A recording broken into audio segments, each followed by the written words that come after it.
बजे जो है वो शपथ ग्रहण समारोह होगा। बहुत बहुत शुक्रिया इरफान तमाम जानकारी के लिए। तो देखिए, पाकिस्तान का जिस तरीके से राजनीतिक संकट है उसके बारे में एक एक तस्वीर, एक एक जानकारी आप तक पहुंचा रहे हैं। लेकिन एक बार फिर से बात करते हैं रशिया यूक्रेन युद्ध की, जिसका 47वां दिन आज है। लेकिन इसी बीच एक बड़ी खबर आपको बता दें, जो तस्वीर नई निकलकर सामने आ रही है, मारियोपोल से दरअसल नई तस्वीर निकलकर सामने आ रही है, जहां पर यूक्रेन की सेना जो है वो दो समूह में बंटती हुई नजर आ रही है। दोनों के बीच संपर्क नहीं हो पा रहा है। देखिए, मारियोपोल से एक नई तस्वीर निकलकर सामने आई है।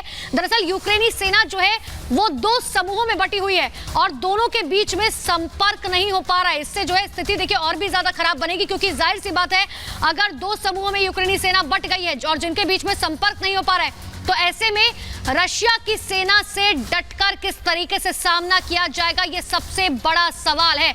और जो जानकारी ये मारियोपोल की तस्वीर आपको दिखा रहे हैं, मारियोपोल वही शहर जो पूरी तरीके से तबाह हो चुका है, जहां से लगातार तस्वीरें सामने आ रही है कि आखिर किस तरीके से वहां पर खंडर और तबाही और मलबा सिर्फ नजर आ रहा है।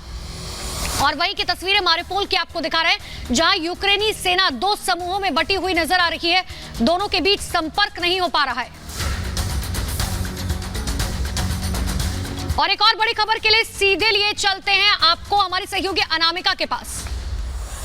बिल्कुल, मारियोपोल की तस्वीर अनुपमा ने आपको दिखाई कि क्या स्थिति इस वक्त बनी हुई है। एक और तस्वीर मारियोपोल की इस वक्त मैं आपको दिखा रही हूं। ये मारियोपोल का वो इलाका है जहां पर लगातार रूस ये दावे कर रहा है कि रूस ने यहां पर कब्जा कर लिया है, लेकिन यहां ज्यादातर इलाकों में कब्जा कर लिया रूस ने दावा जरूर कर रहा है, लेकिन इस बीच यूक्रेन की सेना भी पलटवार करने के लिए तैयार है। ये तस्वीर आपको हम दिखा रहे हैं और इन तस्वीरों को देखकर आप समझ सकते हैं, एक तरफ सन्नाटा पसरा हुआ है, वहीं दूसरी ओर इन जगहों पर कई जगहों पर धुएं का गुबार भी देखा जा रहा है। ऐसे में लोगों की परेशानी भी बढ़ रही है और यह भी कहा गया यूक्रेन की सेना की ओर से कि यहां का 60% इलाका खाली हो चुका है, लेकिन अब हम पलटवार के लिए तैयार हैं। यानी कि मारियोपोल पर अब यूक्रेन अपना कब्जा करना चाहता है। यही वो मारियोपोल है जहां सबसे ज्यादा हमले हुए हैं। कीव, खार्किव के अलावा सबसे ज्यादा इसी इलाके में हमले हुए हैं, लेकिन इन हमलों के बावजूद भी यूक्रेन की सेना सोचिए कि बिल्कुल भी थम नहीं रही है, लगातार जवाबी कार्रवाई के लिए तैयार है और अब हमले और तेज होंगे यूक्रेन की ओर से भी।